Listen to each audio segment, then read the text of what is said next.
What is phoenix. सो आज हम बात करेंगे कि ये फोनिक्स क्या है, क्योंकि बहुत सारी मदर्स एंड टीचर्स कंफ्यूज है कि ये फोनिक्स चीज़ क्या है, ये फोनिक्स क्या है।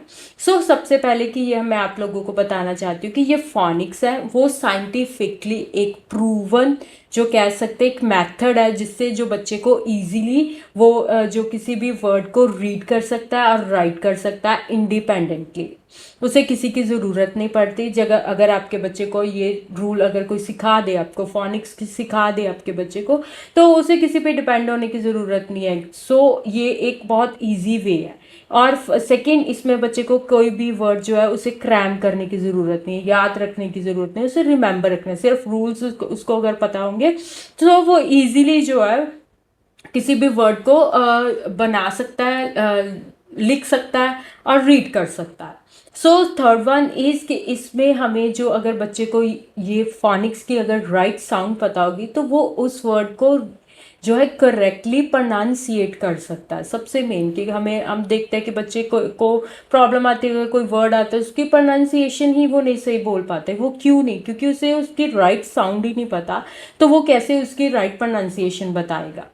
जो फोनिक्स है, फोनिक्स में बहुत सारे आगे स्टेप होते हैं। जो फोनिक्स है, सबसे पहले पेरेंट्स और टीचर्स और बच्चे को फोनिक्स की अवेयरनेस होनी चाहिए कि फोनिक्स चीज़ क्या है। ठीक है, फिर आगे फोनिक्स अगर हम बोले कि सिर्फ फोनिक्स में 44 साउंड्स है, दैट्स इट, और कुछ भी नहीं, नहीं ऐसा नहीं है। फोनिक्स में एक स्टेप बाय स्टेप जो है पूरा एक प्रॉपर कह सकते हैं कि ये फोनिक्स का फुल जो प्रोग्राम होता है, जो 44 जो साउंड्स हैं 26 लेटर्स की, वो सबसे पहला स्टेप है।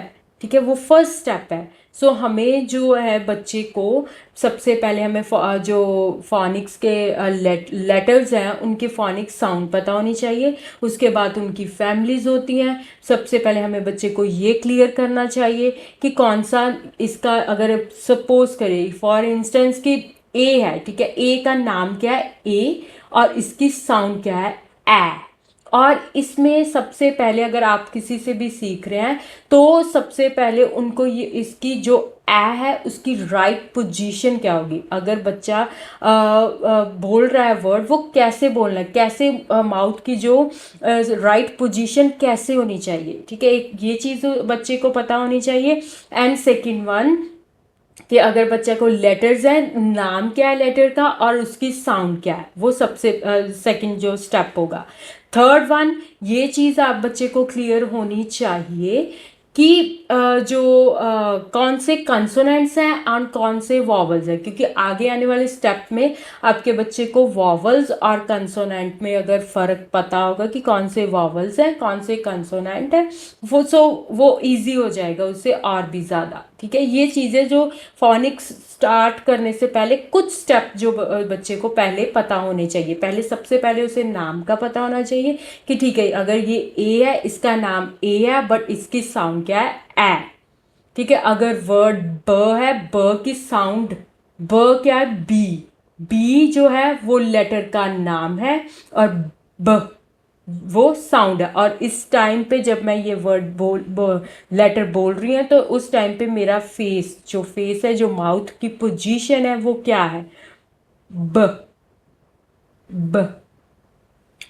ये माउथ पोजीशन भी पता होनी चाहिए। ये एक साइंटिफिकली प्रूवन जो मेथड है, इजी मेथड है, इसे हम बोल सकते हैं कि इससे बच्चा इजीली रीड कर सकता है, राइट कर सकता है और कर भी इंडिपेंडेंटली सकता है, उसे किसी की ज़रूरत नहीं पड़ती।